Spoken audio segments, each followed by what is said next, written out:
And at that point, I was already starting to have enough. You see it right here. Why is it we always have to make it a Tatum versus Brown thing? Can't we just enjoy the amazing performance without immediately reintroducing and reinforcing this narrative of division when it comes to the Jays? JB played great. The Celtics win. Period. Not JB played great. And oh, by the way, in case you forget, Brown is better than Tatum, a better winner, hungrier, whatever your opinion is. You all won't be happy until you break this incredibly talented young duo apart.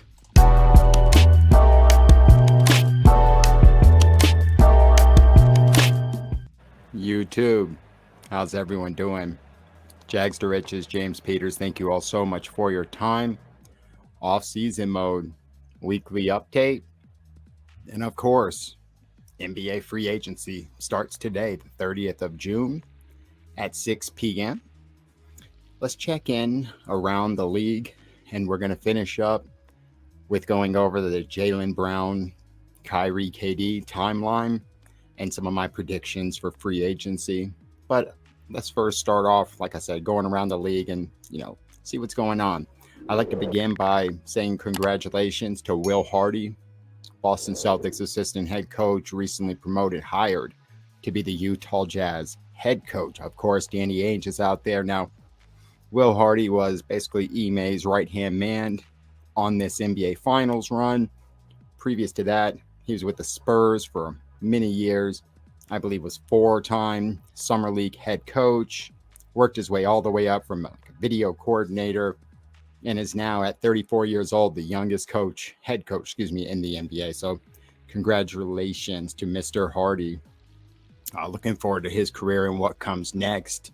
Obviously unfortunate for the Celtics just because, he is a badass. But according to Ime, we should be doing some internal promoting and potentially looking to bring in a coach to help with shooting. So again, congratulations, Will Hardy.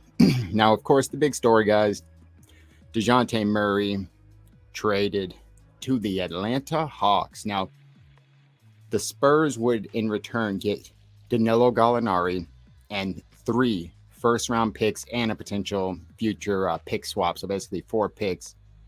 Now, clearly, this is just a cap move for them, right? They are clearly, for the first time, and a lot of people's opinion, something that's long overdue, heading towards a rebuild. Rightfully so. Popovich should be retiring at any point now. I've heard they've got 11 or 12 first-round picks over the next 6 or 7 drafts. That's wow. So I can imagine the Spurs fans not being, overly thrilled about losing a Dejounte Murray. And what is the Hawks getting in Dejounte Murray? 25-year-old, one of the best two-way point guards in the game, all-star, averaged 21, 9, and 8, nearly a triple-double. Now, from the Spurs side, I love it. Getting that amount of picks. Danilo Gallinari, I hear that they're looking to buy him out. And again, clearly going the rebuild direction, which I completely agree with. Now, as far as the Hawks, when I first looked at it, you think getting a player like Dejounte Murray, that is, of course, a big deal.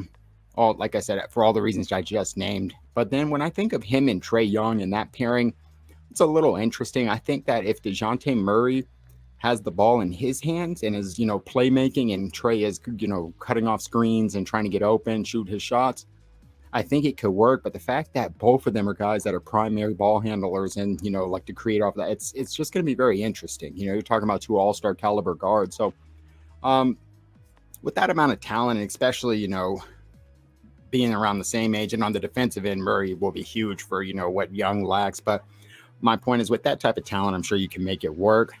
The word is that they are not done. You could potentially see a John Collins move. I've heard Kevin Huerter. I know Bogdanovich has only got, I think, 1 more year after this year on his contract. So they've got several different potential moves. You know what I mean? So we'll have to see what comes next. However, this kind of move, it concerns me because of how much they gave up when it comes to the amount of picks. Like, you've heard this as like a Drew Holiday package. The difference is when the Bucks made that trade for Drew Holiday, that was the last step, obviously, for them to win a championship, in which they did. They already had the best player in the world in Giannis, another all-star top 25 in Middleton, and they just brought in that last missing piece, which was Drew, that bring him over the hump. But Atlanta's not quite there, right? Like this move to me doesn't all of a sudden make them contenders, right? I still can name probably 4 or 5 other teams in the East I still would like over them. I mean, you still got the Bucks and Celtics. You never know what the damn Nets and all their bullshit, but the Sixers and you got, I mean, there's several different teams still that I think that Atlanta still is kind of in that middle of the pack. However, we'll have to wait and see, how it works out. You never know. And of course, like I said, this doesn't seem to be their last move. So, they went all in on Dejounte Murray and hopefully it works out for them. Now, it's interesting for the Boston Celtics because the actual person that was traded from Atlanta, Danilo Gallinari, is now supposedly the Celtics are the front runner to get him. He's going to be supposedly rumored to be bought out by the Spurs, and he's looking to potentially join the Boston Celtics. Now, there are other teams I heard like the Heat and one other, but it looks like Boston is the team that's going to land him if there's no changes. Now, what are they getting? Gallinari he's 33 years old. He's one of those guys that he's been in the league for, since 2008, 2009. He's played with the Knicks, the Nuggets, the Clippers, and obviously he went to OKC before with finishing with Atlanta these past 2 years. We've seen him at his best, basically average right at 20 and 6. He's a career 38, 39% three-point shooter. Multiple years, he shot over 40%. The last couple of years in Atlanta, he's transitioned from more of a starter to a backup big, coming off the bench for about 24, 25 minutes, still averaging about 12 to 14 points a game, 5 rebounds, and has shot right at about 39, 40% over the past 2 years. Now, he is a bucket. He is a defensive liability, but he is one of those guys that, can definitely strengthen up that second unit when it comes to a guy that can score, a guy that can stretch the floor. And again, with some of the guys I would like them to target, and I think they have a good shot at getting in free agency, if you add those guys plus Danilo Gallinari, with Derek White, Grant Williams, multiple of these players could be 40+% shooters, just Danilo and Grant Williams alone. It also strengthens our front court.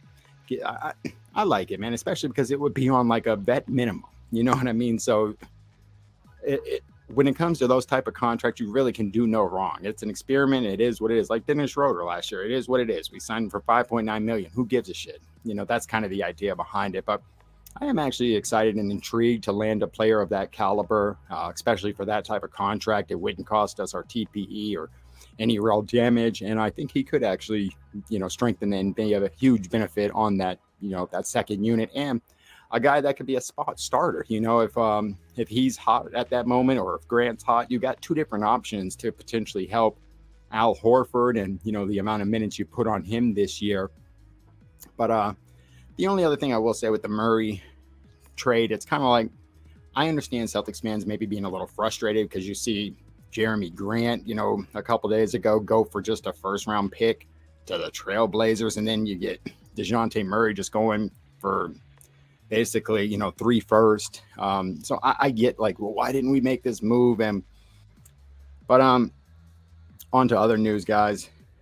Looking at John Wall actually being bought out by the Houston Rockets, looking like he'll be signing with the Clippers. Big addition for them, especially getting healthy with PG-13 and Kawhi Leonard. They've got Norman Powell. They re-signed Zubac, Marcus Morris. They've got, man is like their 10th, 11th. It's crazy. Luke Kennard, Reggie Jackson, really deep squad. That could be, Golden State and the Clippers in the finals next year, or in the Western Conference Finals next year.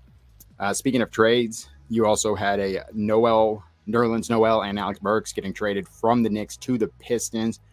That was a salary cap play for the Knicks, who are rumored to be going at Jaylen Brunson from the Mavs. In fact, they're heavily favored with a rumored contract of 4 years, $110 million being offered to Jaylen Brunson. So I actually like it for Detroit as well. If you have the salary cap, bring in on a Nerlens Noel and an Alex Burke. They did great in the draft with Jaden Ivey and Jalen Duran. I think both of those guys will be starters in addition to Sadiq Bey, Cade Cunningham. So I think Alex Burke could pretty much be slotted in as that starter, with his skill set and his ability to shoot. And then Nerlens Noel as a backup big, put with Isaiah Stewart. It's a pretty solid rotation they're putting together. So young, and I like the direction that they're taking.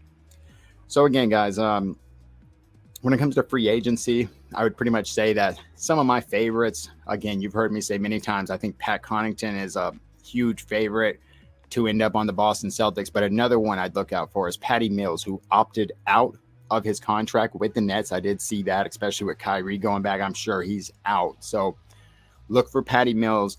If I had to guess, I would say Pat Connaughton, Patty Mills, and Danilo Gallinari end up coming to the Boston Celtics. Those are my three guys. Of course, it'll probably be only one of them and then some random. So, but again, if you can get those three or two of those three and add them with Derek White and Grant Williams, like think of that. Think if you just got Danilo and Pat Connaughton. So you've got Derek White, Grant Williams, Pat Connaughton, and Danilo Gallinari. Three of those four are 40+% three-point shooters with size on them, can play multiple positions, and then the one odd man is Derek White, who's the best out of all of them. So again, if that's what ends up happening here, you will hear no complaints out of me. But just hours away, me and Bobby actually will be doing a free agency follow-up video. Any big signings, of course, if it's an Otto Porter or any of the guys that we've mentioned. If you've been following with us, I actually dropped a TPE video on Celtics Corner. We've gone over many different free agency candidates. So if any, names, that are worth mentioning, we will do an immediate reaction. And I think tomorrow, Friday, we're going to do a live stream, maybe even a call-in show where we kind of go over all the big moves and any moves that the Celtics have made. But I basically want to finish today's video just talking about the Jaylen Brown, Kyrie, KD situation. Everyone's familiar with it. Basically what happened, Kyrie Irving, the Nets did not want to extend him.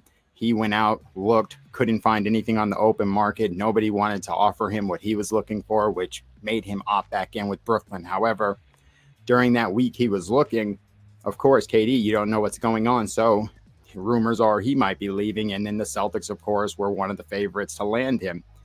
Then you've got former Boston Celtics champion, former NBA player Brian Scalabrine, who, just like at the beginning clip you've seen, that was just like when Perk back in January, for whatever reason, runs their mouth on something like Brian Scal decides to say, hypothetically, that, he even acts out a Jaylen and Jason phone call where it's like, hey, did you see the KD news? Hey, yeah, y'all going to have to do that. Like acting like Jaylen would say, oh, yeah, of course you have to trade me. Tatum called up Jaylen Brown and was like, hey, man, you heard that news about KD? Yeah. Jaylen Brown should be like, yeah, you guys got to do that. And, of course, that starts a fire. My man Johnny, who's actually a good friend of mine, you've probably seen him. He's been with me the entire time I've been on this channel. You've probably seen him in the comments. He puts out a tweet, Jaylen Brown, and about his disrespect. JB likes it. And basically here we are. And the irony behind it is Kyrie ends up opting in. So now all that bullshit's gone. Neither one of Kyrie or KD are going anywhere. So all that Brian Scalabrine did was run his mouth on some bullshit that's not going to happen. And now Jaylen Brown is upset about it. So in the beginning, that whole thing was when Perk made a comment. It was like, I think Jaylen Brown had a really good game in January. And instead of just congratulating Jaylen, he said something about Jaylen's performance and then proceeded to shit on Tatum. And Tatum was like, normalizing one while shitting on the other, that whole tweet. And that was, I was just so fed up with this whole breaking up the Jays narrative. And that's why I said, it's like, you all won't be happy until you tear this young duo apart. And it's like the media, it's like they do not speak for us. There is no way I would trade a 25-year-old just starting to scratch the surface of his prime, Jaylen Brown, for KD, who's 34, and no disrespect, I think KD is one of the greatest of all time. But the fact that, and if it was several years ago, yes, but at this point, no. Jaylen is just getting going. He has improved every single year drastically. He was our best player in the NBA Finals. He should have been a damn all-star multiple times, all-star, if that would have been the case. Pretty much a guy that can average 24, 6, and 5. I mean, that is not a player you trade. He has been here his entire career. He has homegrown back-to-back draft picks with him and Tatum, third overall for both of them, been to multiple ECFs together, now been to a finals together. Why is it that people now, I really thought this finals run would be the end of this, break up the Jays and trade Smart and Al, and it's surreal to me. First, it was because they couldn't get over an ECF. They did an ECF finals. They did that. Now, I just don't know what people want, and that's why I continue to say they won't be happy until they break this duo apart. I had someone literally say they'd rather have Tyus Jones as the starting point guard than Marcus Smart. And no disrespect, Tyus Jones, great playmaking, backup guard, solid three-point shooter, but he's like, what, a career 6 or 7 points? He's played in 21 playoff games. Half of them came this year. It's just like the disrespect for this entire team it's incredible to me. They were 1 win away from going up 3-1 and basically securing a championship. They pulled off the greatest single season turnaround ever. They had a first team All-NBA All-Star. They had the Defensive Player of the Year, the first time a guard's won that in, 25 years. A lot of you, probably you all listening's lifetime. And they went to a game 6 of the finals and weren't expected to. We were a 10th seed in January. I mean, it blows my mind. But again, guys, I believe I speak for the majority in the consensus of Celtics fans when I say we do not want to see Jaylen or Jason in any other jersey than the one that they were drafted in, and that's green. Free agency, again, guys, starts up today. My picks, Pat Connaughton, Patty Mills, and Danilo Gallinari. Let's see. Let me know in the comments below who are some of the guys that you think realistically will end up on the Celtics. Who do they use the TPE on? Do they end up using it? Who do you think? Do you think there's any early signings, or do we kind of play it? Remember last year, I think it was an Ennis Freedom day one, and then it was like several days later. It was when we got Schroeder, or I just remember that we were getting scrutinized at the beginning because of not making any moves until we got Schroeder later on in the process. But again, guys, Jags to Riches, James Peters, thank you all so much for your time. I hope you have an excellent conclusion to your day. Take care.